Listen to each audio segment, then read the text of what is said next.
Hey everybody, I'm Jack Reeder with Future Pastimes, and I'm the designer of the Ecaz Moritani expansion, which is the third expansion for the classic Dune board game, the 2019 edition from Gale Force 9. And in this video, I'm going to be talking about one of the new variants from that expansion, and that is Discovery Tokens. So the way those work is they start with 7 new spice cards that get shuffled into the spice deck.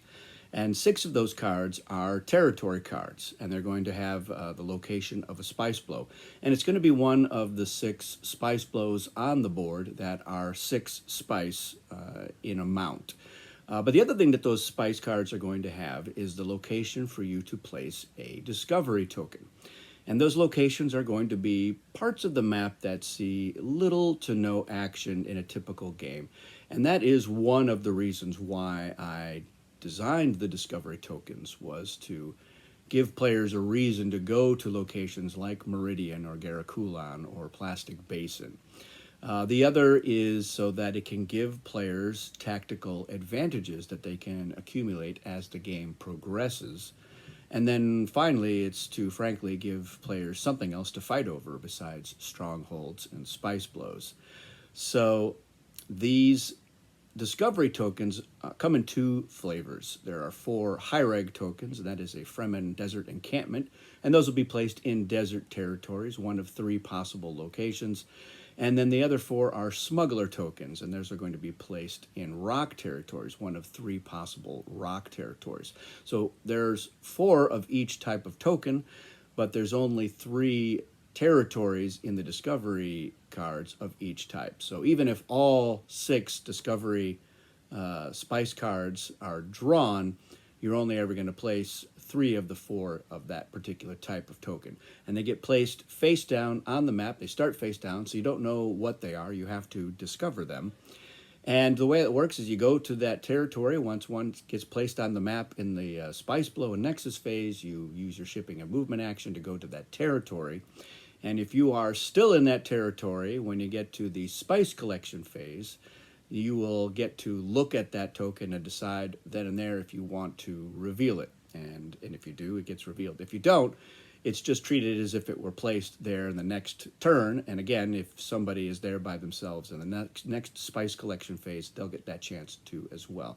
So by being the last one there means if multiple factions are in that territory at the end of shipping a movement, they will, of course, have to battle normally.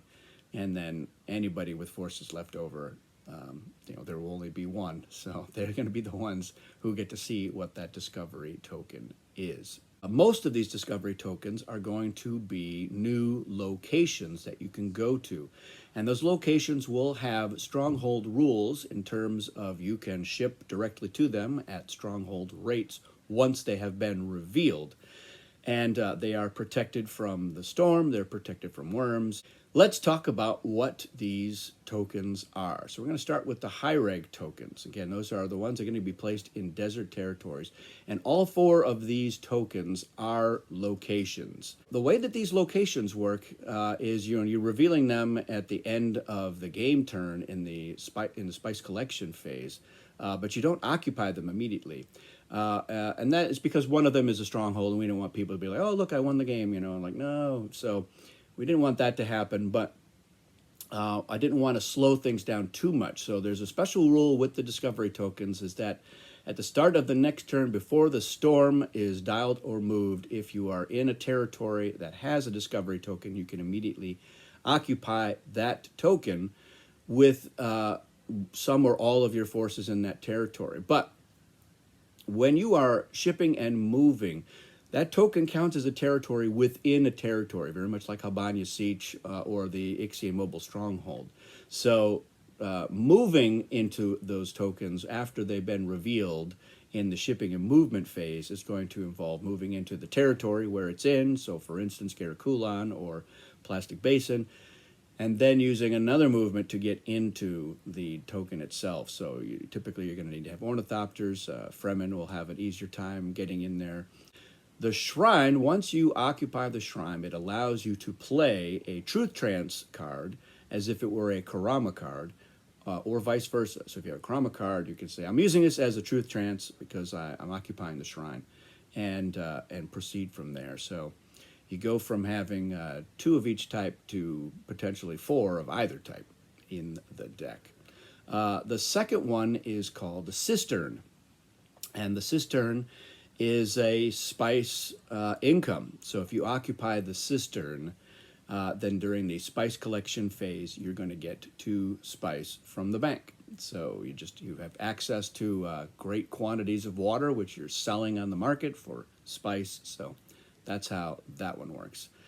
The third one is the ecological testing station. So if you occupy that discovery token, when the storm is moving, you can decide to move it 1 more sector or have it move back 1 fewer sector. It doesn't make a storm that doesn't move backwards. And of course, it's always going to move. But like if somebody uses weather control actually supersedes the ecological testing station. So if someone does use weather control, you can't use the testing station to alter it. The weather control is being controlled. So yeah, that's going to be interesting because it's going to have a huge effect on turn order occasionally. It's going to occasionally either wipe out some forces that thought they were going to be safe or maybe protect some forces that thought they were going to be wiped out. So it can be, and occasionally it just won't have really any effect on the game. It just depends on how far the storm moves and what's going on in those sectors. But a lot of the times it'll be nice in there. We have the Jacurutu stronghold. So it's Jacurutu Siege. It's a new stronghold that counts for the win.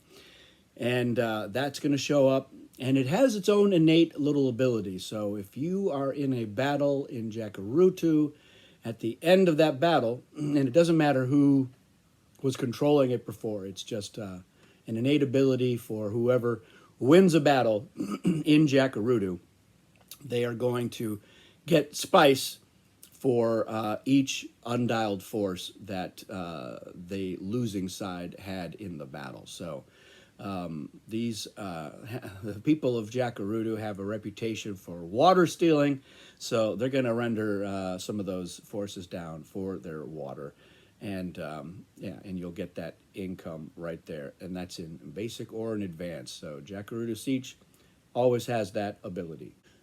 Let's now talk about the 4 smuggler tokens. So while all 4 of the high rank tokens are locations, only one of them from the smuggler tokens is a location. So we'll start with that one. That is the Orgeez Processing Station.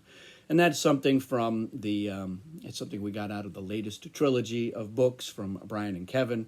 It was an interesting subplot. It was one of the ways that the Baron Harkonnen was able to smuggle some spice and skim profits, and it was because he had this secret station that they were leveraging. So the way that works is if you occupy Orgeez, then anytime somebody is collecting spice from a spice blow in the spice collection phase, you're going to steal 1 of their spice that they collect. So if there's 8 spice and a spice blow and they have 2 forces there, which we're going to collect 4 of it, they're actually going to collect 3 of it and you will collect 1 of it. And if multiple people are collecting spice blows, you will eat into those profits as well. The other 3 tokens are things that you get when you reveal the token. The first one is just a spice cache. We flip it over and 7 spice from the bank. You get that. Smugglers hid some spice out in the rocks and you found it. The second one is an ornithopter. So when you reveal that, you're going to get to take that ornithopter token. You're going to keep it in front of your shield. And you're going to have that token, but it's 1 use only. So basically it lets you use your movement action as if you had ornithopters that turn, as if you had started your movement action with forces in Arakeen or Carthag. So it's 1 use only, but it's a surprise. Well, not really a surprise because everyone knows you have it, but you're like, oh, maybe you weren't counting on me being able to move 3 territories, but I'm going to do that. And then finally, the last one is a free treachery card. So there's one little extra thing that we've added in here. So when you have the Fremen in the game, when a high rank token is placed on the board, they can peek at it. They kind of know what's out there. So they can take a look at it and say, all right, yeah, that's something I want to go after, or maybe I won't bother. I'll wait and see what other people are doing. And they, of course, they can say whatever they want, including lies. You can spice bribe them or whatever, make a deal to learn what it is. That's all legal. And then the smuggler tokens, if the Spacing Guild are in the game, they get to peek at those. So it's a little tiny boost for those two factions, having them in the game. And of course, you can use discovery tokens without having either of those factions in the game. I found that it adds a lot of nice intrigue to the game. We had a recent game where we had Jackarudu was revealed, and that raised the stakes because now there was one more stronghold that players could get into, and it made stronghold blocking a lot more challenging. And we also had revealed the cistern, so getting that extra 2 spice was definitely nice for a lot of for the factions that were occupying it. They did fight over it a little bit. So that's how discovery tokens work. That's what they do. Let me know in the comments, what do you think of this? Do you think it's something that you will use a lot of the times? Some of the time, none of the time, and let me know why.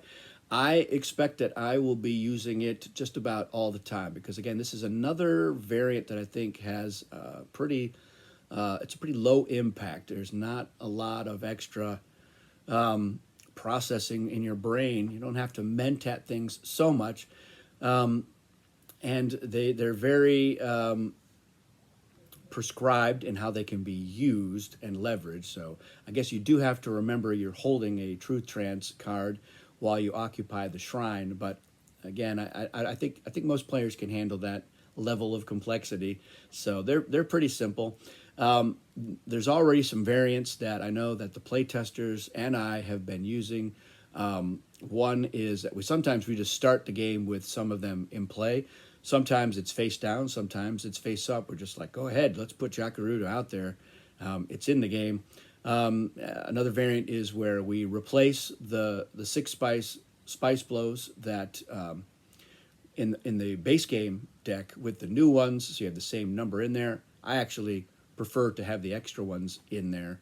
I sometimes, though, will shuffle them into the top half of the spice deck and go ahead and get those into the game earlier. The other one thing I haven't mentioned so far is there's a 7th spice card, and that is, it's another worm, because we do, with adding in 7 more cards, we wanted to, again, try to keep the ratio of location, territory cards to worms.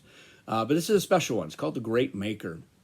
And it acts like a sandworm in most ways. It's going to show up in that last territory and destroy anybody that's there. However, Fremen don't ride the worm from that territory. If they're going to ride the worm, they're riding from their reserves. So any of their reserves that they want, they can ride to any location.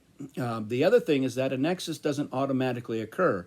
When the Great Maker shows up, the players in storm order are going to vote yes for a nexus, no for no nexus. And it takes more yeses than nos to create a nexus. So if if there's a couple of players that are not anxious to see the 2 strongest players get into an alliance, they might be able to sway the table to voting no. So I think that will be an interesting little twist on having the sandworm show up. So now that's everything. Let me know in the comments what you think of this. And that's it for this one. Thanks for watching. We'll see you again soon.